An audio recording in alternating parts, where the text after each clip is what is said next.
mahulog ang tutoy.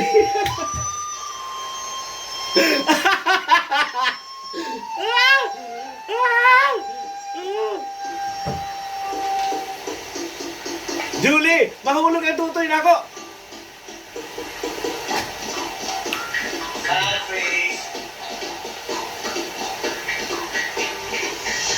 Baliangao, baliangao, manginas sa baliangao.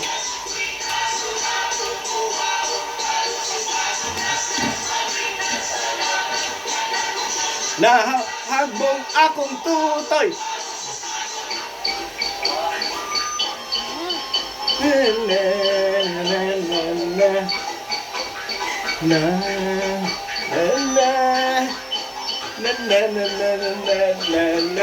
Baliangao, baliangao, misamis occidental. Akong tutoy nahagbong.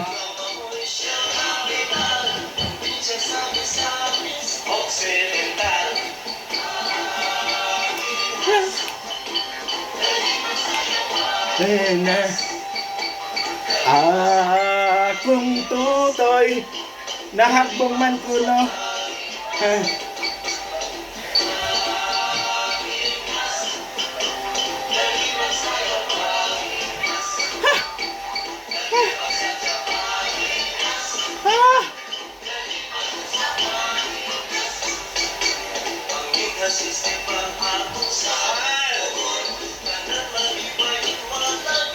Shit. Matanda ko bilat. Tutoy lang kadahagbong pa. Okay. So there.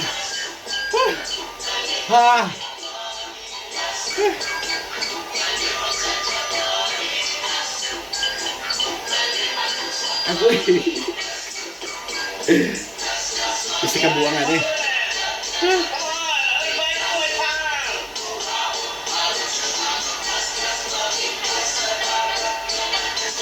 Ano yung wala tutoy nga?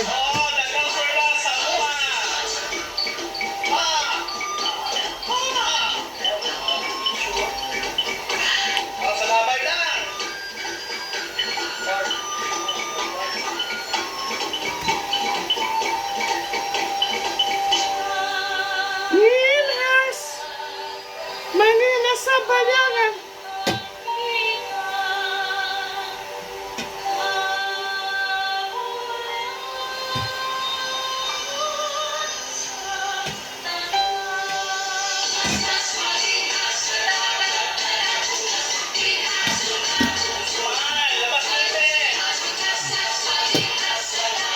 Nahagbong tutoy na ako.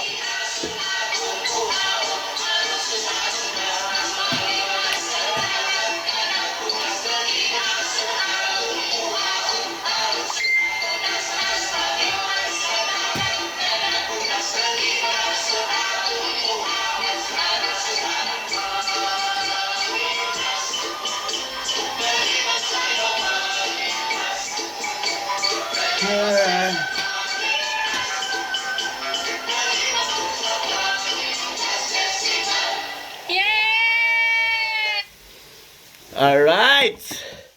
Good afternoon. Okay, today is February 1, 2024. Okay, so baliangao, baliangao, baliangao. Okay? I'm sorry guys, nahagbong akong tutoy. So, puya na yung sayaw. Yeah, there. Today, this very hour, I'm gonna talk about the very beautiful hometown of mine, Baliangao. Baliangao, Baliangao, Misamis Occidental, okay? That's in Mindanao, alright? Alright. So how to get to Baliangao? Very easy, okay? If you are depressed, if you are broken-hearted, if you are kampsawi, alright? So you just book a ticket from Manila to Ozami City, Okay, and from Misamis City, you can have like a bus ride and a private vehicle. Maybe it's like on 1 hour or 2 hours to travel to my hometown, Baliangao. All right. So there. Do I have a vagina here? All right. And the Didi are nahagbong. Sorry. So there, and what else? You can also book a ticket from Manila to Dipolog City, and from Dipolog to Baliangao is just like a 1 hour Kimbotan away to my hometown, Baliangao, Misamis, Occidental. Shout out to the beloved mayor of Baliangao, my BFF, my childhood friend, my pen pal, Snooky! Okay? Anea Teresa Yap Chong, okay? AKA Snooky. We were sea goddesses when we kind of like, throw our dreams to the skies of the Obaliangao. Alright? There. So after a couple of years, okay, between 1987 and 1991 when I high school, shout out to Mount Carmel High School for letting me graduate class valedictorian. Shout out to all the teachers, including Mr. Pahente, who did not want me to be class valedictorian. Alright, shout out to Baliangao Central School, all my teachers. Ma'am Nene, my beloved. Okay? So thank you for bringing a spread of Philippine Daily Inquiry to T. William. Okay? Because you were so proud of me. Proud of me being actually written in a spread of a PDI, Philippine Daily Inquirer, by Bayani San Diego, okay? Not a tabloid that wrote about me. Ay, ganda ba na bikini ko, Boyet, Yeng, shout out. Imuhan na ni, okay? Pag ulit ako. In July, alright? So there,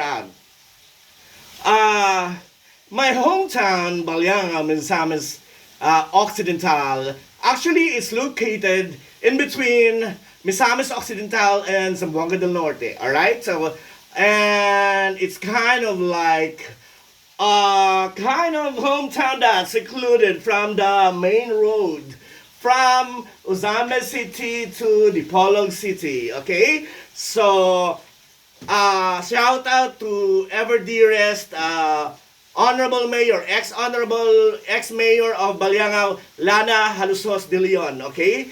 Who used to be our hometown mayor, okay? She is the daughter of the formidable and the very famous Halusos of Itbulaga and PBA, I guess. And the very famous Dakak, actually. It's just a 1 hour away, 1 hour kembot from Dakak to Baliangao, Misamis Occidental. Okay?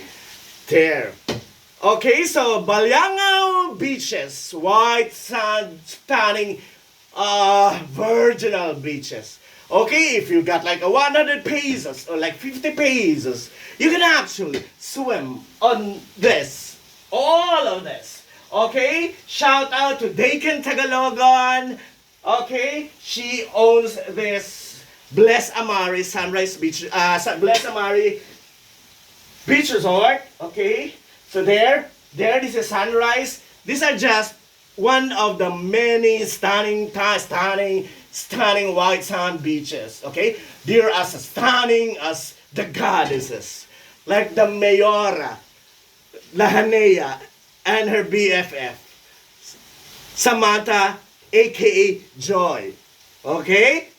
Anyway, Samantha has died already, so I'm Joy. Oh my God! What is this?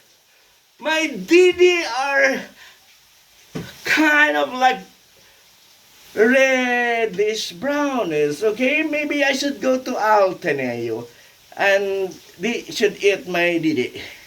Okay. So So gender equality, okay? So I don't like you guys to kind of like pigeonhole me because I do this, okay? When you pigeonhole me, make sure that you are as intellectual as myself, all right? As bright as maganda as myself, all right? Pa, pa, pa. Shout out to my niece, Julie Go Largo, okay? Julie is a world-class dancer, all right? She danced baliangao, anik, baliangao, churba, baliangao. All right. So there, thank you, my dearest niece. You have yet to come to Manila to kind of like tighten your dancing, okay? Because your dancing is world class, period.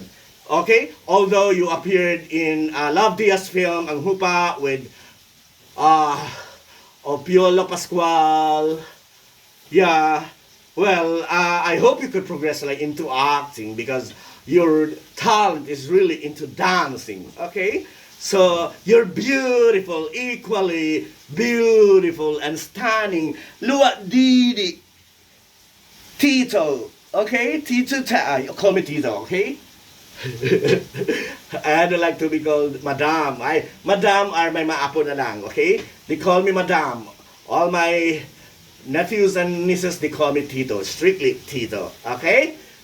Otherwise, wala kayong Gcash. Charot! Okay, there.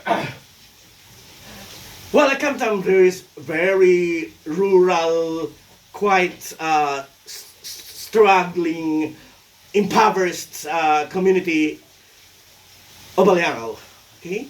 In misamis occidental, okay? These are actually white stunning beaches that's across, that's actually facing the Pacific Ocean, all right? So, there's a place in Baliangao, actually it's a vast sea body of water, okay, where I made it like my playground because we used to live in a fishing community where the vast sea body of water is just at the back, okay, of our kubo, all right? So there, so no wonder that, well, I'm a very beautiful sirena or mermaid in America. Okay. So there. Sorry, dalawa na kasing anak galing sa akin, so so alam mo yon, tahi ko. Okay, so ang didi ko naman, gutom na gutom, kaya lumalabas. Alright? So there, oh see, I got this borloloy pa. Oh, so there. Okay, guys, the summer is approaching, okay, between April and this May, okay, towards first week of June, all right? All right. So although we have kind of like changed the vacation for our public high school system and grade school and all other schools for that matter, okay, because of the K-12 program, but between April and May, these are actually the months, okay, that the heat, that the sun is so out and biting, okay? They kind of like envelop us and empower us, okay? And kind of like motivate, push us to the beaches, all right? To the beaches, okay? To the beaches of Siargao, of Boracay. Shout out to Mindworks of Claire Lopez. I miss being your accountant in the, what you call this, Nesty Beach Volleyball, and thank you for like working with you for the past couple of years, like 8 years I guess, okay? So every summer I kind of like made suso to the lokal of Damangan o Boracay, okay? There, after actually a huge failure na malapit ng mamatay sa Puerto Galera kasi nagbangbang ako nakasuso doon sa shoreline. Okay? Kaming mga bakla, subo-subo namin yung mga lasing nagpa-party at may nag-away. May bang, bang, bang! So all the mermaids were actually crawling towards home. So there are baliangao, baliangao, baliangao.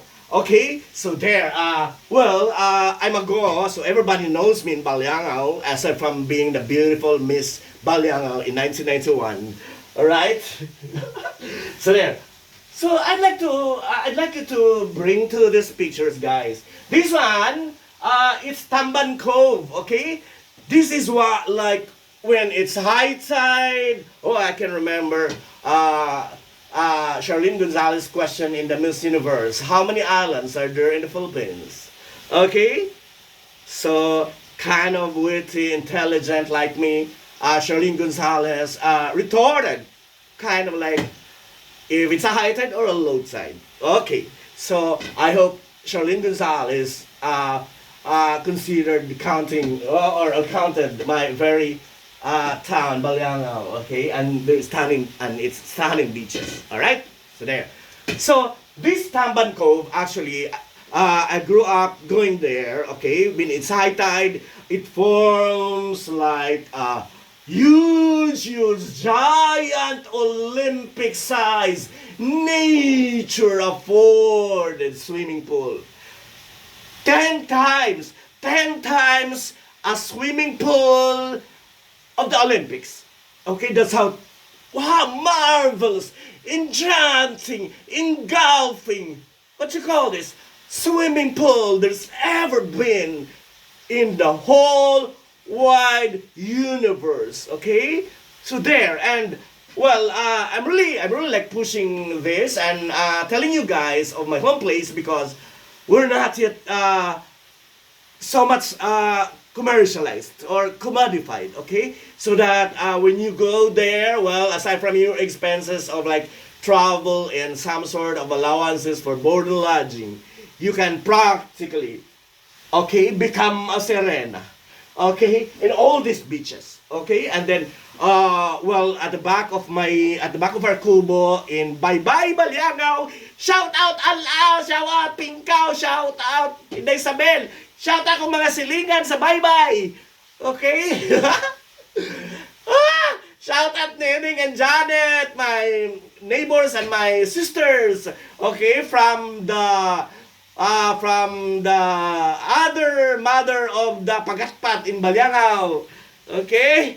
So there. So you guys should visit our hometown because, well, I promise you that when you go there and experience Baliangao, you do not want to go back to Manila.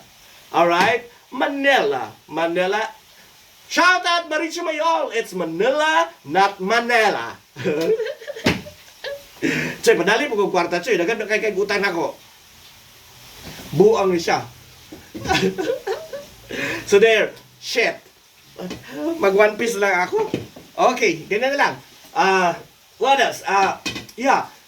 Actually, well, I left Baliangao when I was like 21 years old. That was 1995, alright, to be exact. Okay? So, when I was very little, Tamban Beach, I guess, Cove is free. Okay, there's no entrance fee.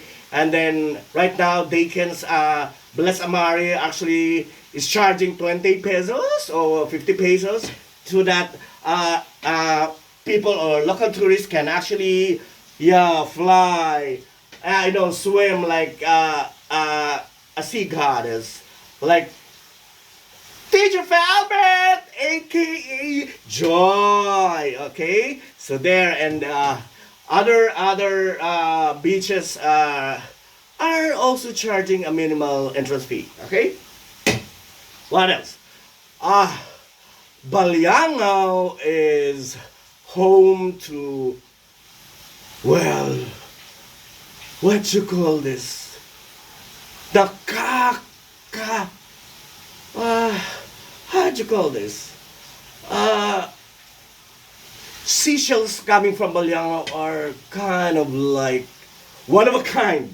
Okay, there's a variety of all this seafood, sea shells. Okay, there's bungkawel, there's ang dami, aninikad, tuway,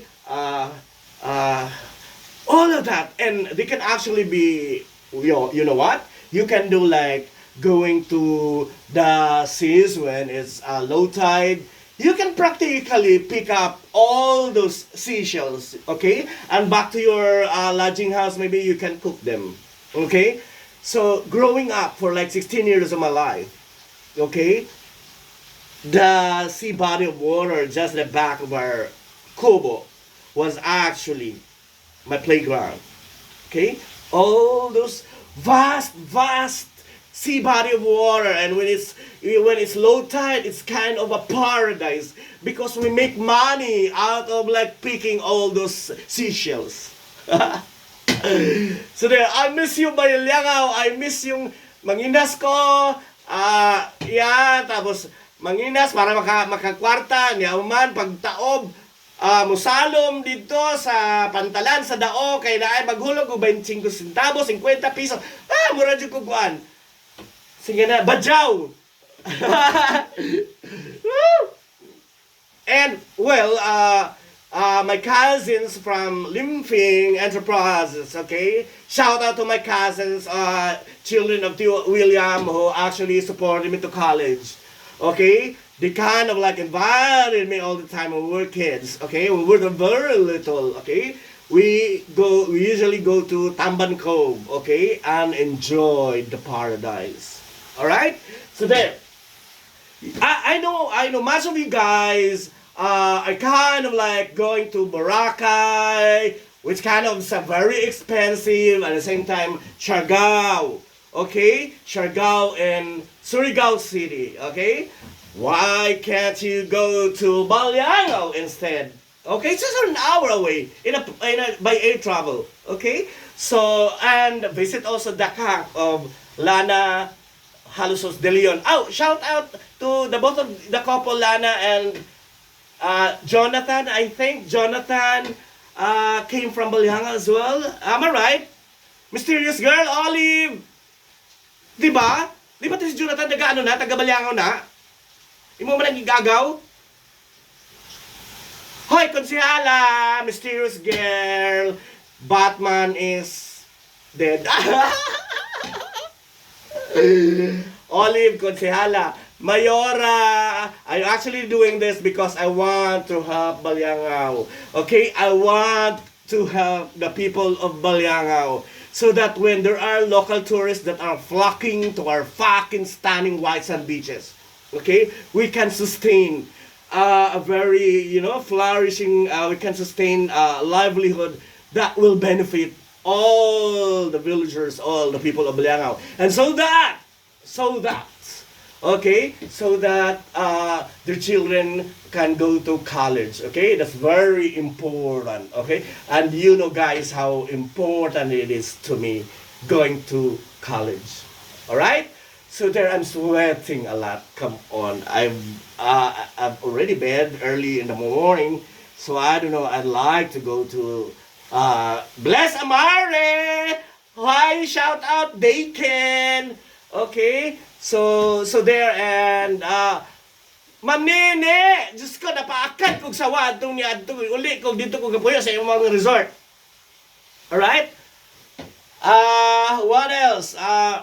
You guys, everybody who kind of like, well, I still have 2 bikinis actually. I don't know if I can wear this. Bang bilat.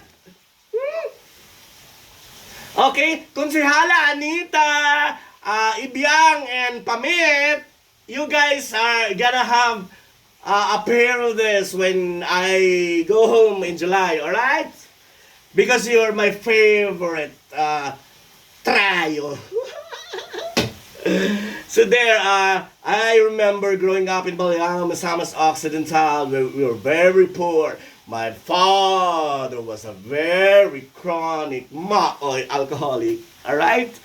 He used to drive very prominent people in Baliangao, okay? But since I'm a go, well, everybody knows me aside from being very popular as the sea goddess of Baliangao. Alright, shit! Niliki akong bilat. So there, I hope you guys are gonna visit my hometown, okay? By summer. Actually, it's between maybe last week of March towards April, May, and first week of June, okay? I can arrange. You guys should like kind of like contact me, okay? Facebook me, okay? Okay, Facebook me because I don't answer calls by the phone because there are so many creditors that are kind of making habol to me. Well, sino ba may business na walang utang? Ha? Huwag kayo mag-ipokita dyan at least. Di ba? Wala akong pangarap na magkaroon ng kiki. Okay, ang itlog ko lumising. Okay. So there, I want you guys to kind of like figure it out because, well, if you go to Boracay or Puerto Galera or Cebu or Palawan or Bohol or Siargao, well, they're all fucking stunning white sand beaches as well in the Republic of the Philippines. Well, I'd like you to kind of like visit my hometown, help our people there in Baliangao because we're really, really very poor rural town. Okay, so I want you guys to visit my home place, and I guess with a 5,000 extra from all these expenses, you can live there like for a week. Yeah, and you kind of like message me in my Facebook because I can arrange you kind of like uh, an accommodation, okay? That's not gonna like well because the town mayor, the beloved Hanea Teresa Chung Yap is my best friend. Well, a kababata, we used to grow up together. We used to kind of like dream together, okay? So actually, their family are kind of roster of like politicians, okay? And then yeah, my father, si Cuba, okay, kind of like we're distant relatives because they're Villanueva. I'm a Villanueva. We're Villanueva from my father's side. That's why shout out Aliona, you are a Villanueva as well. Ga, mukanta na taga, okay? I hope makakanta ka sa Baliangao sa fiesta, okay? There, what else? Yeah, and I guess with the 5,000, you can live there like for a week. Okay? And you can eat, you can try our mouth-watering, kiki-watering seashells variety. Right? So, well, we can go fishing, we can go kind of like Manginas Festival, cha cha cha cha cha cha cha, ha ha ha ha ha. All right, so there and I assure you guys that when you kind of got there to Baliangao, you wouldn't want to go back to where you come from. I promise you that. And at the same time, you will experience our unparalleled kind of like hospitality. That's very warm people. My kababayans, my kalungsod. Okay, and at the same time, well, since it's your first time, maybe if you're gonna go there, you're gonna be safe because my classmate, my high school classmate, is kind of like a police supervisor of our hometown. Olok. Shout out Olok! Roville Ronquillo! And all my classmates in high school and in grade school, okay? Pag muuli ko, uban ako si Amay, sana pasayloon siya ni Mayora. And yes, and if you kind of like come to our place, I'd arrange like accommodation and I promise you that your security is kind of like there. It's a given, safe because I have to like kind of talk to the beloved mayor Hanea Teresa Yap Chung to kind of like you guys are well scaffolded from all these threats. Okay, if you have that threats. There and guys, well, in the Tamban Cove, actually, my Chinese uncle, okay, Tio Jose, has kind of like a 5 minute away, 10 hectares, 10 hectare, without an S, okay, 10 hectare salt factory. It used to be a salt factory, yes, and yeah, I think when I went to Cebu a couple of years ago, he kind of like told me, Ponga, ibaligya nato ang alasinan, okay? Here, that giant Olympic size, 10 times Olympic size swimming pool that I told you earlier is just like 10 minutes tumblings away from that 10-hectare salt factory, okay? That did not progress, okay? That did not flourish, so now it kind of like grew, it kind of like, yeah, the alasinan kind of like grew mangroves, okay? So I don't know if there are sea goddesses of mine are there, and when I go home by July, I'd like to kind of like direct the mutya ng Baliangao, okay, and wrap my novel about Baliangao. That's aptly titled Cobwebs and Fireflies. Alright? Alright. So there. Yeah, I hope you guys are gonna come to my place, okay? Please message me in Facebook so that we can arrange how to get there and how you can have a safe place to stay, okay? And don't worry, when you get there, you're gonna be scaffolded with all the men in uniform. Alright? Alright. So there, this is Teacher Felbert again of Sanctuary for the Stumbled, okay? Sanctuary for the Stumbled podcast, okay? My didi are stumbling. Alright? And itim-itim na. So, kailangan pa akin ito na mga kulboy. Okay? So, there. Today is February 1, as it's kind of like, what time is it? It's 2 o'clock in the afternoon. Okay, so I hope I can go to like Cubao a little later. Okay, I miss you, Cubao. I love you. Bye bye.